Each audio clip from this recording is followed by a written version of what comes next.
गुरमुखो, आज का सत्संग बहुत ही लाभकारी है। सभी गुरुमुख ध्यान पूर्वक सुने और रूहानी लाभ उठाएं। गुरुमुखो, महापुरुष परमार्थ जगत के महान विशेषज्ञ होते हैं। आत्मा, परमात्मा, परलोक आदि का उन्हें पूरा ज्ञान होता है। महापुरुष उपदेश करते हैं और जीव को यह बतलाते हैं कि तुम शरीर नहीं हो, जैसे कि तुम समझे बैठे हो, अपितु तुम्हारा वास्तविक स्वरूप तो कुछ और है। तुम तो आत्मा हो और परमात्मा का अंश हो। अधिकारी एवं संस्कारी जीव तो उनके कथन पर विश्वास करके लाभ उठा लेते हैं, लेकिन आम संसारी मनुष्य हट पर अड़े रहकर महापुरुषों के वचन नहीं मानते। इससे उन लोगों की अपनी ही हानि होती है।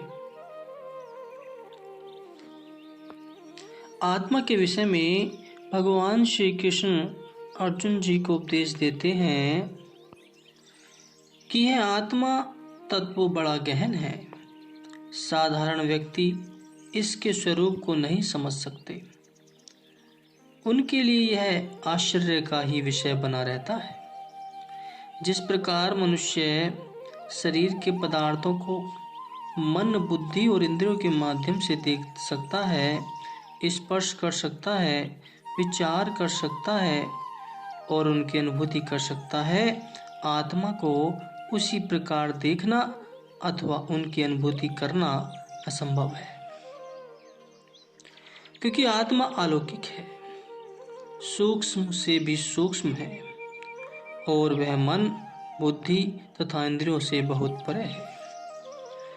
शरीर से परे इंद्रियां हैं, इंद्रियों से परे तू मन को जान। मन से है परे बुद्धि अर्जुन, बुद्धि से परे आत्मा को मान। इंद्रियों को स्थूल शरीर से परे अर्थात सूक्ष्म कहते हैं। इन इंद्रियों से परे मन है, मन से भी परे बुद्धि है और जो बुद्धि से भी अत्यंत परे है वह आत्मा है। तो तात्पर्य यह है कि आत्मा अति सूक्ष्म और मन बुद्धि की पहुंच से बहुत परे है। अतः प्रत्येक व्यक्ति उसे नहीं जान सकता।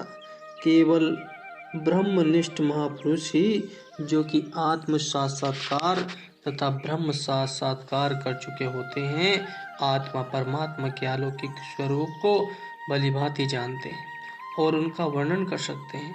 कुछ लोग यह तर्क कर देते हैं कि शरीर की सब चेष्टाएं मस्तिष्क द्वारा होती हैं, अर्थात मस्तिष्क ही शरीर की समस्त क्रियाओं का चेतन स्रोत है।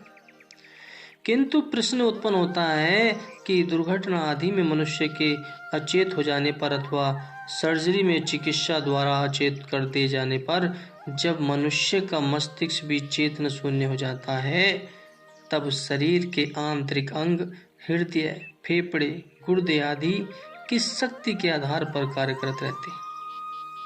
वह शक्ति वस्तुतः आत्मा ही तो है। प्रसिद्ध शल्य चिकित्सा डॉक्टर हार्वे का कथन है कि मैं अपने जीवन के अनुभव द्वारा इस निष्कर्ष पर पहुंचा हूं कि मनुष्य के अंदर अवश्य ही कोई ऐसा तत्व विद्वान है जो उसकी संपूर्ण चेतना शक्ति का स्रोत है और जिसे वैज्ञानिक अभी तक खोज पाने में सफल नहीं हुए। कदाचित वह वही तत्व है जिसे महापुरुष तथा धर्म ग्रंथ आत्मा के नाम से पुकारते हैं। यथार्थ में चेतन सत्ता अथवा आत्मा ही, जो कि ईश्वर का अंश है और अजर अमर तथा विनाशी है, मनुष्य का वास्तविक स्वरूप है। जब तक यह आत्म तत्व अथवा चेतन सत्ता पंच भौतिक शरीर के अंदर विद्वान रहती है, तब तक अंग भंग होने पर भी शरीर कार्य करता रहता है। किंतु जो ही यह आत्मसत्ता शरीर से उड़ान भर जाती है, तब शरीर सर्वांग संपन्न होते हुए भी निर्जीव और क्रियाहीन हो जाता है। एक कथा है कि एक राजा का लड़का अभी छोटा ही था कि उसे देखकर एक जोशी ने कहा, राजन, आपका पुत्र एक महान त्यागी बन सकता है, एक त्यागी संत होगा।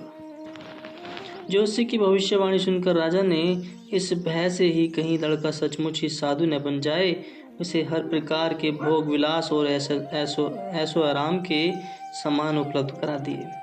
उसने सोचा कि राजकुमार जब विषय विलासिता में पूरी तरह फंस जाएगा तो वह साधु बनने का नाम भी नहीं लेगा। यह भी कैसी विडंबना है कि मनुष्य को अपने पुत्र का साधु बनना और भक्ति के पथ पर चलना पसंद न हो, और अपने पुत्र को श्रेष्ठ मार्ग से रोकने के लिए वह उसे विलासी और भोगी बना दे। उस राजा ने यही कुछ किया। इसके अतिरिक्त राजा ने पूरे राज्य में घोषणा करवा दी कि यदि कोई व्यक्ति शरीर छोड़ जाए तो उसकी अंत्यनिष्ठि, उसका अंतिम कार्यक्रम इस प्रकार किया जाए कि राजकुमार को मौत की खबर तक न। जब राजा की मृत्यु हुई तो उसकी अंतिम क्रिया भी इस प्रकार से की गई कि राजकुमार को पिता की मृत्यु का पता न चले। राजकुमार के बार बार पूछने पर उसे यह कहकर टाल दिया जाता कि राजा तीर्थ यात्रा पर गए। एक दिन बड़े धूमधाम से राजकुमार की सवारी निकली, जिसमें अनेकों सुसज्जित घोड़े, रथ और पैदल सैनिक सम्मिलित थे। भांति भांति प्रकार के बाजे बज रहे थे। मध्यम राजकुमार बहुमूल्य वस्त्र पहने राजसी ठाट बाट के साथ एक सुसज्जित हाथी पर सवार था। मार्ग के दोनों ओर लोगों की भीड़ एकत्र थी और राजकुमार के जय घोष से आकाश गूंज रहा था। एकाएक सवारी के आगे चल रहा था एक अधिकारी गिरकर मर गया। सवारी के आगे चल रहा एक अधिकारी गिरकर मर गया। उसके मरने से वहां एकदम भीड़ लग गई, जिससे सवारी रुक गई। भीड़ में शोर भी मच गया। वास्तविकता का पता लगाने के लिए राजकुमार स्वयं हाथी से नीचे उतरा और उस स्थान की ओर बढ़ गया जहां वह अधिकारी गिरा पड़ा था। राजकुमार को देखकर सब एक ओर हो गए। वहां पहुंचकर उसने क्या देखा कि एक व्यक्ति बीच मार्ग में गिरा पड़ा है और उसी के कारण सवारी रुकी हुई है। राजकुमार ने अपने मंत्री को आदेश दिया, इसे शीघ्र खड़ा होने और आगे बढ़ने के लिए कहो। मंत्री एक सत्संगी पुरुष था। उसको जोशी की भविष्यवाणी याद आ गई। उसने सोचा कि सबके लाख प्रयत्न करने और सावधानी बरतने पर भी राजकुमार ने आज एक मृत व्यक्ति को देख लिया है। शायद जोशी की भविष्यवाणी सत्य सिद्ध होने का समय आ गया है।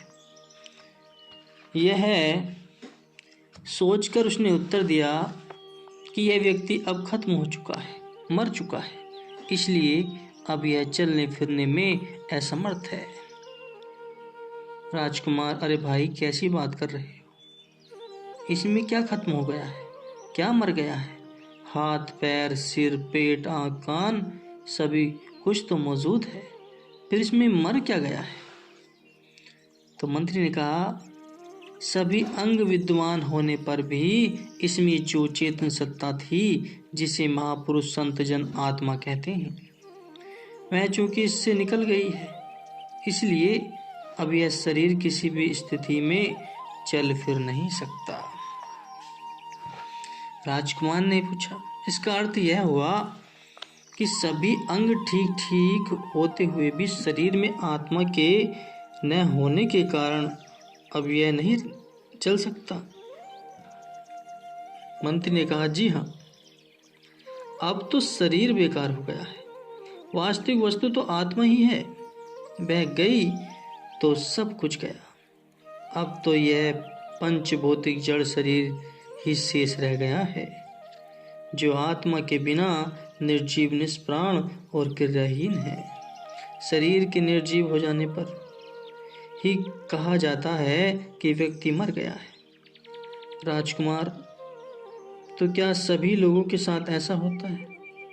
क्या सभी मरते हैं? मंत्री ने कहा, जी हाँ, जिसने भी संसार में जन्म लिया है वह एक दिन अवश्य ही मरता है। यह प्रकृति का नियम है। तो राजकुमार ने कहा, अच्छा, अब इस मरे हुए व्यक्ति का क्या करेंगे? मंत्री, इसे अग्नि के हवाले कर देंगे। राजकुमार ने कहा, तो क्या मेरे शरीर से भी एक दिन आत्मा निकल जाएगी और तब क्या मेरे शरीर को भी अग्नि की भेंट कर देंगे? मंत्री ने कहा, वह तो सबके साथ ऐसा ही होता है। शरीर को या तो अग्नि की भेंट कर देते हैं या फिर धरती में दफन कर देते हैं। राजकुमार ने कहा, इसका अभिप्राय यह हुआ कि मेरे शरीर की सत्ता तभी तक है जब तक इसमें आत्मा विद्यमान है। इसके निकल जाने पर यह आत्मा निष्प्राण हो जाएगा। मंत्री ने कहा, जी हाँ, वास्तविक वस्तु तो आत्मा ही है। तो राजकुमार ने कहा, जब यह शरीर जड़ है और इसकी सत्ता आत्मा के कारण ही है तथा आत्मा ही वास्तविक वस्तु है, तो इसका अर्थ यह हुआ कि मेरा वास्तविक स्वरूप आत्मा है। यह जड़ शरीर नहीं है, मैं वास्तव में आत्मा हूँ। यह नश्वर एवं जड़ शरीर नहीं है। जब ऐसा है तो फिर इस जड़ और नश्वर शरीर के इतने ठाट बाट और आडंबर की क्या आवश्यकता है? मैं तो अब इस आत्म तत्व की ही खोज करूंगा जो कि मेरा वास्तविक स्वरूप है। यह कहकर उसने अपने राजसी वस्त्र उतार दिए और साधु हो गया। उसने पूर्ण सद्गुरु की शरण ग्रहण कर उसने आत्मज्ञान की प्राप्ति की और आत्म साक्षात्कार करके अपना जन्म सफल किया। मनुष्य अज्ञानवश ही अनात्म देह को अपना वास्तविक रूप मानने लग जाता है और इस सत्य शरीर को सत्य समझकर इसमें आसक्त हो जाता है तथा इसी के पालन पोषण और सजाने संवारने को ही अपना वास्तविक कार्य अथवा उद्देश्य समझने लग जाता है। मनुष्य का यह अज्ञान जनित देहाध्यास ही उसके सब दुखों और जन्म मरण के बंधन का कारण है। जब तक मनुष्य के इस अज्ञान की वृत्ति नहीं होती तब तक वह सुखी नहीं हो सकता। महापुरुषों के ज्ञानोपदेश से ही मनुष्य के अज्ञान का नाश होता है और उसे वास्तविकता का पता चलता है। महापुरुष तो स्पष्ट फरमाते हैं कि हे मनुष्य, तू वास्तव में शरीर नहीं प्रयुक्त आत्मा है और आत्मा का अंश है। यह शरीर तो तुझे केवल इसलिए प्राप्त हुआ है ताकि तू इसमें आत्म कल्याण का कार्य कर सके और आत्म साक्षात्कार कर सके।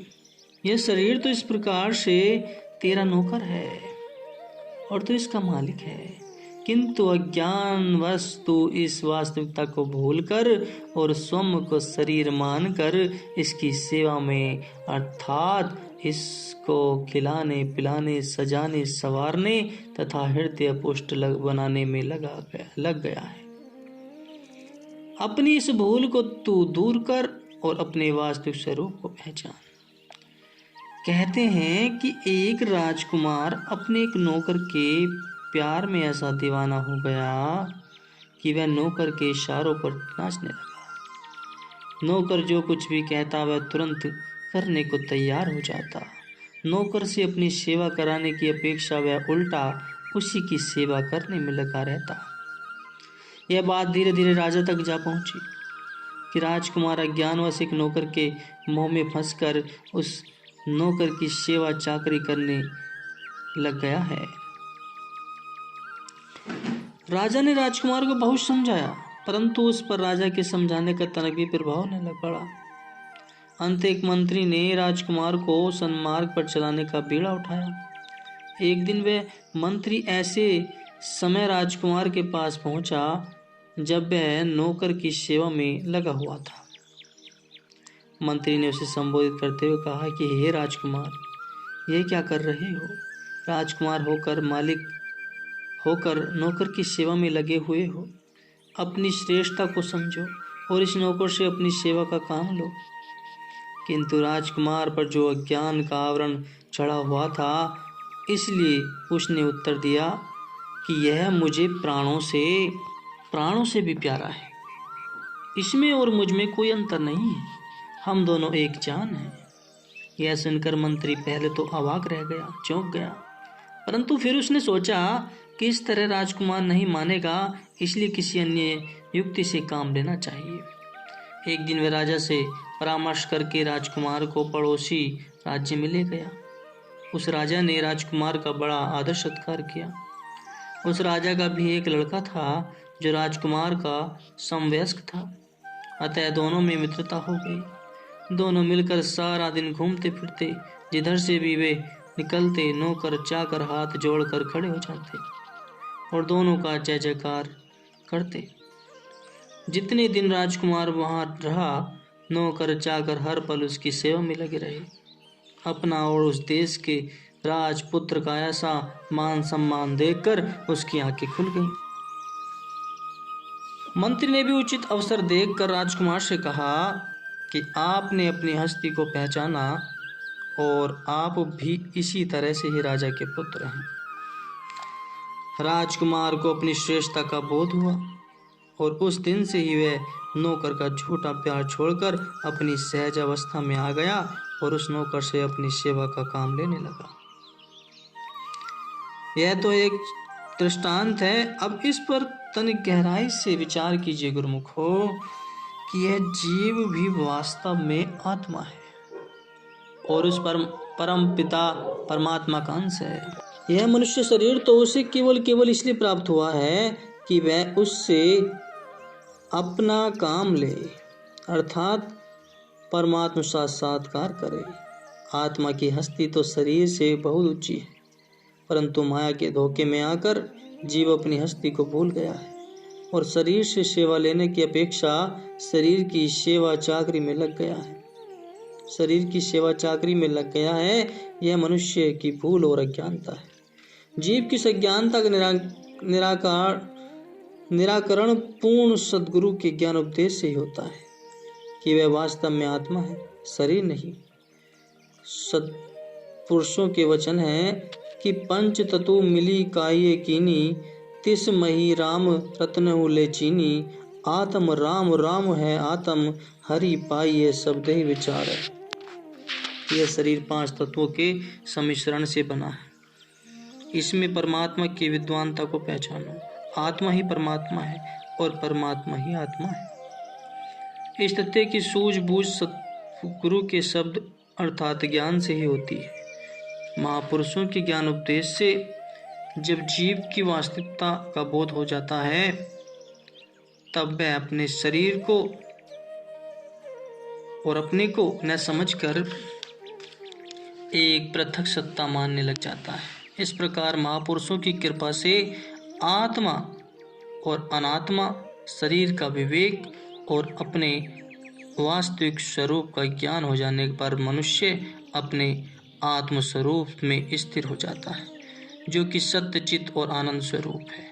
अपने वास्तविक स्वरूप में स्थित होते ही सभी बंधनों और दुखों से उसे छुटकारा मिल जाता है। किंतु जैसे कि पहले बता चुके हैं कि महापुरुषों की कृपा से ही इस आत्मज्ञान की प्राप्ति होती है। महाराजा जनक को भी इस आत्मज्ञान की प्राप्ति तभी हुई जब उन्होंने समय के पूर्ण महापुरुष तत्ववेता महामुनि अष्टावक्र जी की शरण ग्रहण की। महाराजा जनक जी को उपदेश करते हुए महामुनि अष्टावक्र जी फरमाते हैं कि यदि देह पृथक कत्वा चिति विश्राम्य तिष्ठति अधुनैव सुखी संतो बंधु मुक्ता भविष्य। कि राजन, यदि आप यह निश्चय करोगे कि देह से आप भिन्न हैं और अपने आत्म स्वरूप में विश्रांति लेंगे, अर्थात यह दृढ़ निश्चय कर लेंगे कि मैं आत्मा हूँ, तो इसी क्षण आपको सभी बंधनों से मुक्ति मिल जाएगी और जीवन मुक्त की सुखी और शांत स्थिति का आपको अनुभव होगा। इसलिए अपने मन में यह जानने की सच्ची जिज्ञासा पैदा करो कि मैं वास्तव में कौन हूँ। जिसके अंदर यह सच्ची जिज्ञासा पैदा हो चुकी है और इस सच्ची जिज्ञासा को लेकर जो पूर्ण सत्पुरुषों की शरण ग्रहण कर चुके हैं, ऐसे भाग्यशाली जिज्ञासु सत्पुरुषों से अज्ञानता की प्राप्ति करके, आत्मज्ञान की प्राप्ति करके आत्म साक्षात्कार कर लेते हैं और जीवन मुक्त की पदवी प्राप्त करके अपना लोक परलोक सुख में बना लेते हैं। गुरुमुखो बोलो जयकारा, बोल मेरे श्री गुरु महाराज जी की जय।